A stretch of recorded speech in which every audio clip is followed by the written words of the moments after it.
سخت سردی کا زمانہ تھا اور صحابہ کرام فاقے سے تھے. نور ایمانی اور طاقت ایمانی کی بنیاد پر انہوں نے وہ خندق کو کھودا. حضور نے ٹکڑیاں گروہ بنائے اور حصے کھودنے کے لیے کہے گئے، کھودے بھی گئے. یہ غزوہ احزاب ہی کا واقعہ ہے کہ ایک صحابی نے یہی کو پاک صلی اللہ علیہ وسلم بتایا ہوئے نبی کریم صلی اللہ علیہ وسلم کی 2-3 صحابہ کے ساتھ دعوت کرنا چاہیے. اور گھر میں بکری کا ایک بچہ تھا، وہ ذبح کیا اور چند مٹھی جو ہے وہ جو تھے اس کی روٹی بنائی گئی. پھر حضور کو آ کے دعوت دی کہ حضور بھوک اور فاقہ آپ کے چہرے انور سے اور آپ کے جسم سے ظاہر ہو رہا ہے، آپ تشریف لے آئیے، میں کھانا ہے. جواب دیا 2-3 آدمیوں کے لیے کافی ہو جائے، اتنا کھانا ہے. حضور کو اکیلے پیٹ بھر کے کھا لینا کب گوارا تھا کہ ساتھی بھوکے ہوں اور میں پیٹ بھر کے کھانا کھا کے رات میں اپنے شکا میں ہر پر 2 پتھر باندھے تھے. میں حالات کی بات کرتا ہوں کہ ہمیشہ مسلمان حالات میں رہے ہیں اور دبے ہوئے رہے ہیں، لیکن پھر بھی اسلام کو اللہ تعالیٰ نے سربلندی عطا فرمائی، کامیابی عطا فرمائی ایمان کی بنیاد پر. قرآن کریم نے بھی اعلان کر دیا وَلَا تَهِنُوا وَلَا تَحْزَنُوا وَأَنْتُمُ الْأَعْلَوْنَ إِن كُنتُم مُّؤْمِنِينَ. کمزوری مت دکھاؤ، اپنی کمزوری. ہم بھی اس ملک میں کم ہیں، لیکن کمی کے باوجود الحمدللہ ہمارا ایمان اگر مضبوط رہے گا تو ہمارا کوئی بال بیکا نہیں کر سکے. لیکن آج ہم اعمال میں اور ایمان کو مضبوط کرنے والے اعمال میں کمزور ہو گئے. میں جب 12:30 کو آیا، منور بھائی نے مجھے بٹھا دیا. میں دماغ میں یہ خیال لے کے آیا تھا کہ جب 12:30 سے شروع ہوتا ہے بیان تو مجمع ایک دم کثیر ہوگا، لیکن دیکھا تو مکھیاں ہو رہی تھی مسجد میں، خالی مسجد. سگرام پورے والوں کی دینداری کا بڑا شور ہے.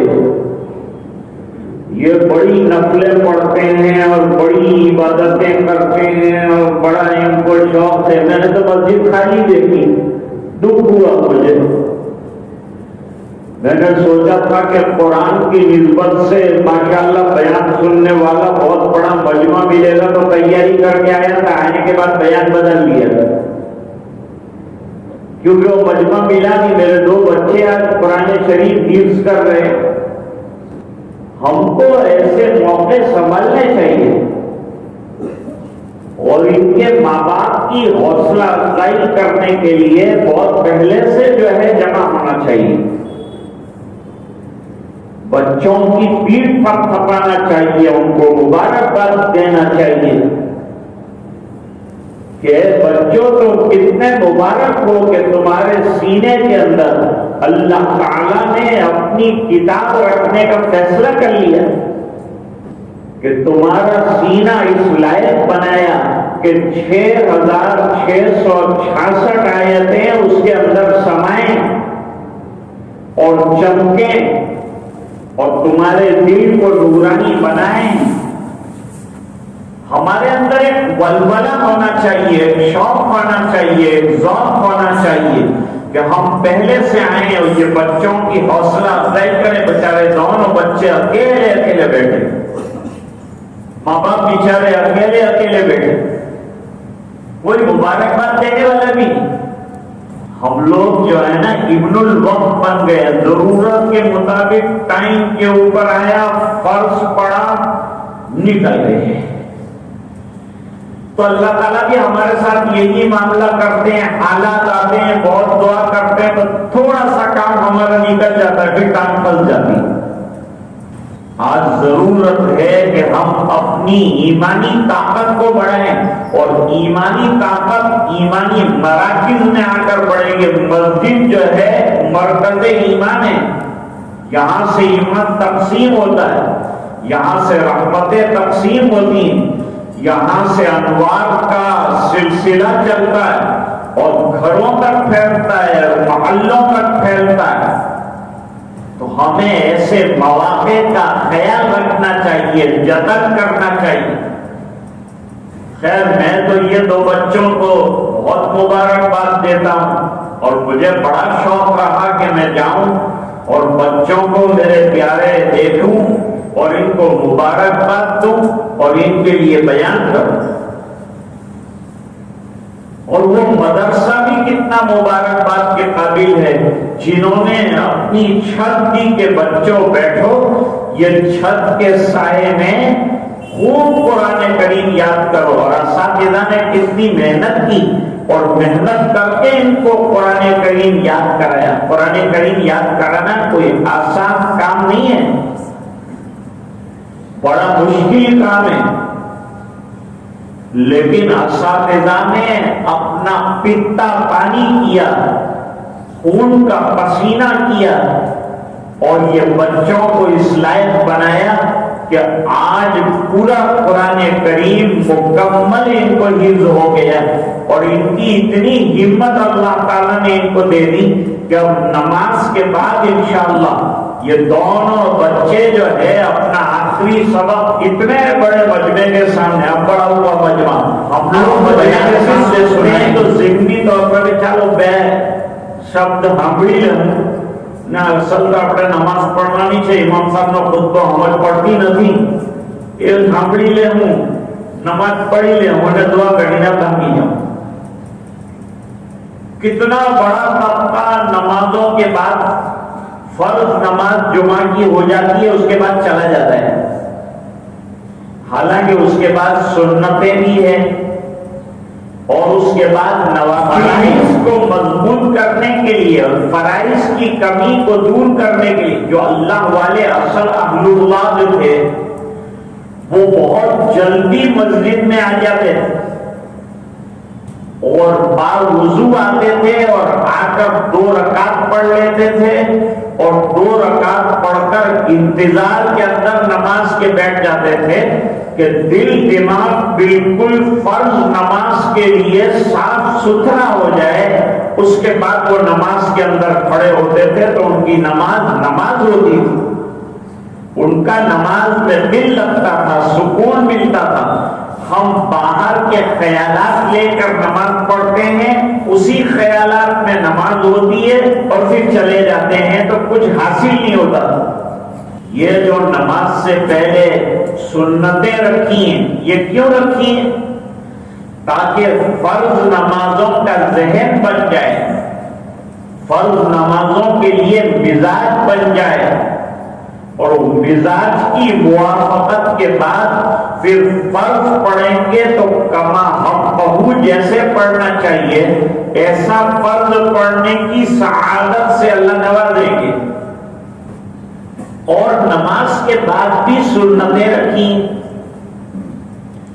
علماء نے بیان کیا کہ بھئی جب ہم لوگ فرض پڑھتے ہیں تو فرض میں کچھ نہ کچھ کمی رہ جاتی، کچھ نہ کچھ کمی رہ جاتی۔ صحابہ جو فرض پڑھتے تھے ان کے فرض میں کوئی بھی کمی نہیں رہتی تھی، نہ رکوع میں کوئی کمی رہتی تھی، نہ سجدوں میں کمی رہتی تھی، نہ قیام میں کمی رہتی تھی، نہ قرات میں کوئی کمی رہتی تھی۔ امام ابن ثعلبہ ایک صحابی، وہ حضور صلی اللہ علیہ وسلم کے پاس حاضر ہوئے، اور ان کے یہاں بنو سعد میں حضور نے دائی بھیجے تھے، دین کی دعوت دینے کے لیے افراد بھیجے تھے۔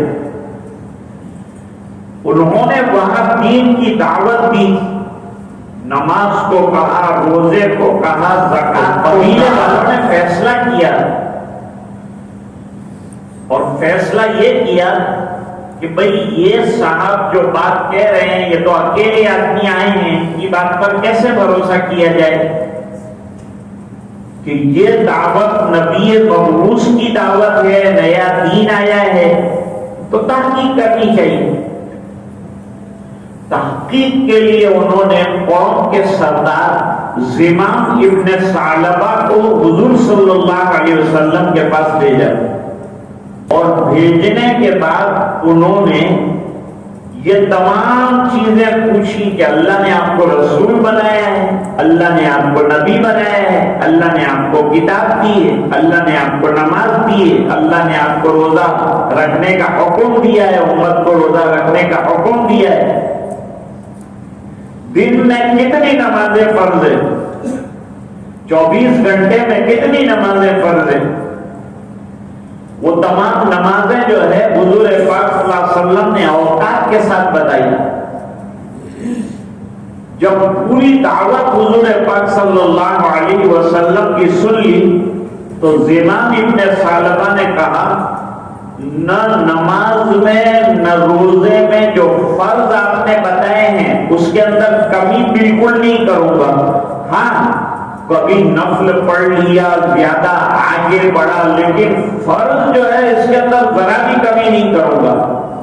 حضور نے فرمایا اگر یہ ایسا جیسا کہہ رہا ہے ایسا من وعد کر لے تو یہ کامیاب ہے۔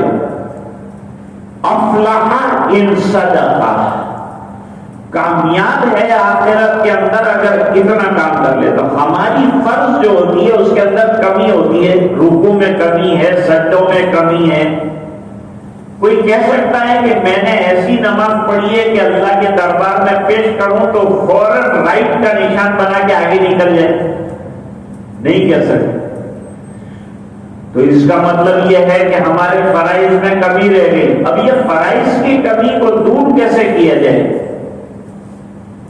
اللہ تعالیٰ نے اس کے لیے انتظام کیا کہ آگے پیچھے سنتیں رکھی، جیسے ابھی اذان ہو گیا ہم سنتیں پڑھیں گے، یہ سنتیں جو ہے فرض نماز کی کمی کو دور کر۔ پھر سنتوں کے اندر بھی کچھ کمی رہ جاتی ہے تو اللہ تعالیٰ نے نوافل کا اہتمام دلوایا ہے کہ نوافل کا اہتمام کریں، تو اس سے وہ کمی بھی دور ہو جاتی ہے۔ فرض کی مثال کیا ہے؟ فرض کی مثال اینٹوں کا ایک اسٹرکچر ہے۔ فرض نماز پڑھی تو آپ نے گویا اینٹوں کا ایک اسٹرکچر مکان کے اندر قائم کر دیا۔ اب یہ اسٹرکچر اچھا نہیں لگتا جب تک کہ اس کو پلاسٹر نہ لگا دیا جائے۔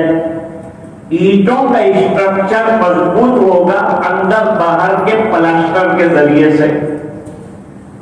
یہ سنتیں پلاسٹر ہے، فرض کے اندر پلاسٹر لگایا جاتا ہے سنتوں کے ذریعے سے۔ پھر پلاسٹر کے بعد رنگ کا موقع آتا ہے کہ بھئی رنگ روغن کیا جائے تو دیکھنے میں اور حسین اور اچھا معلوم ہو۔ نوافل جو ہیں وہ رنگ روغن کی طرح ہے، اس کے اندر رنگ روغن کرتی ہے۔ خیر میں یہ عرض کر رہا تھا کہ آج جو حالات ہمارے اوپر ہیں وہ حالات جو ہیں ہمارے لائق پہ اور ہماری کمزوریوں کا نتیجہ ہے کہ ہمارے رخ مسجدوں کی طرف نہیں ہوتے، دین کی طرف نہیں ہوتے، ہم مادے کی طرف زیادہ توجہ دیتے ہیں اور مادے کو بڑھانے کی کوشش کرتے ہیں، ایمان کو بڑھانے کی کوشش نہیں کرتے۔ ایمان میں طاقت پیدا کرنے کی کوشش کرتے ہیں، تمہارے اوپر حملہ کرنے کے لیے۔ تو انہوں نے کہا کہ ہم فوجوں سے نہیں ڈرتے، ہم جو ہے طاقت سے نہیں ڈرتے، ہم اسلحہ جات سے نہیں ڈرتے، ہم اللہ سے ڈرتے۔ اور دوسری بات کیا کہی؟ دوسری بات یہ کہی حسبنا اللہ و نعم الوکیل، اللہ ہمارے لیے کافی ہے، وہ ہمارا کارساز ہے۔ اللہ تعالیٰ کو اپنے فیور میں لانے کے لیے اللہ کے احکام پر چلنا پڑے گا، اللہ کے احکام پر عمل کرنا پڑے گا، تو اللہ خوش ہوں گے۔ جب اللہ تعالیٰ خوش ہوں گے تو اللہ تعالیٰ ہماری مدد فرمائیں گے، نصرت فرمائیں گے۔ تو سورہ کہف میں ایمان ورسس مادیت، مٹیریلزم، اصحاب کہف کو ایمان کی وجہ سے اللہ نے کامیاب کیا، حضرت موسیٰ علیہ السلام کو ایمان کی وجہ سے کامیاب کیا۔ بدر میں اللہ تعالیٰ نے 313 کو ربط قلب فرمایا، ان کے دلوں کو مضبوط فرمایا، اور دلوں کی مضبوطی کے ذریعے سے اللہ تعالیٰ نے میدان کارزار کے اندر 24 بڑے بڑے سورما جو ہیں وہ مشرکین کے مروا دیے، اور ایمان والوں کا کم نقصان ہوا اور کامیابی کا منہ اللہ تعالیٰ نے دکھایا۔ تو مادے کو شکست ہوتی ہے ایمان کے مقابلے میں۔ یہ اس سورت کا خلاصہ ہے۔ جمعہ کے دن اس کو پڑھ کر یہ بات بتائی جاتی ہے کہ اپنے ایمان کو اور نور ایمان کو یہ سورت پڑھ کر بڑھاؤ، نمازوں کے ذریعے سے اپنے نور ایمان کو بڑھاؤ۔ تو اللہ تعالیٰ پہلی آیت میں فرماتے ہیں کہ تمام تعریفیں اس پروردگار کے لیے ہے جس نے اپنے بندے محمد صلی اللہ علیہ وسلم پر کتاب اتاری۔ یہ بہت بڑا احسان فرمایا، کتاب اتاری، اور یہ کتاب پوری انسانیت کے لیے رہنما بنا کر اور مینار نور بنا کر اور شمع ہدایت بنا کر عطا فرمائی، اور اس میں کوئی ٹیڑھا پن اور کوئی غلط چیز کو نہیں رکھا۔ ہر چیز نہایت عمدہ، نہایت سلیس، نہایت درست، صراط مستقیم بتانے والی، ہدایت کی راہ پر گامزن کرنے والی۔ یہ سورۃ الکہف کی پہلی آیت کا مژدہ ہے جس میں قرآن کی حقیقت کو کھول کر ہمارے سامنے رکھا ہے کہ اللہ نے کیسی کتاب ہمارے اوپر اتاری۔ ان دو بچوں کو اللہ تعالیٰ نوازے، ان کے والدین کو نوازے، اساتذہ کو اللہ تعالیٰ خوب مبارک فرمائے، مدرسے کو اللہ تعالیٰ ترقیات سے نوازے، اور یہ بچے قرآن کریم حفظ کرنے کے بعد قادم حیات اس کا دور کرتے رہیں اور اس نعمت کو برقرار رکھنے کی کوشش کرتے رہیں، اور یہ خزینہ اللہ تعالیٰ نے عطا فرمایا، اس خزانے کی حفاظت کا جتن کرتے رہیں کہ اللہ نے کیا نعمت سے ان کو نوازا۔ وآخر دعوانا